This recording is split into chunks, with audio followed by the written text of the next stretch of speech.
Of the day చెప్పండి ఈరోజు. Coat of the day ఏమి అంటే మీ ఎక్స్పీరియన్స్ సంబంధించి ఇప్పటి వరకు మీరు చేయని ఎక్స్పీరియన్స్తో కోట్ ఆఫ్ ది డే మీకు బాగుంది. బ్రహ్మాండంగా ఉండదు. కాళ్ళు నొప్పులు వచ్చినాయి అంతే. దర్శనానికి వచ్చినాము, వచ్చినాక జరుగుతుంది. దర్శనం కూడా బాగా జరిగిపోతే ఈ నొప్పులన్నీ మయమైపోతాయి. రాజన్న పుణ్యంతో మంచి దర్శనానికి వచ్చినాము.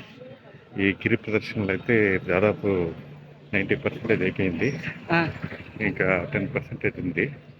ఈ 10%లో ఎక్కువగా ఉంది. సరిగ్గా జరిగినట్టే.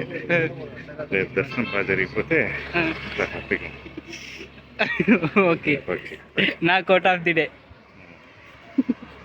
సింహంతో పోటీ కాదు. అటెండ్ వాళ్ళు తిరగకూడదు ఇటువంటి ప్రదేశాలకు వచ్చినప్పుడు. ఎంత దూరం గ్యాప్ ఇంత దూరం గ్యాప్ అన్నాడు కాబట్టి నడుస్తున్నాడు అన్న ఎక్కడ పోయింటాడు అన్న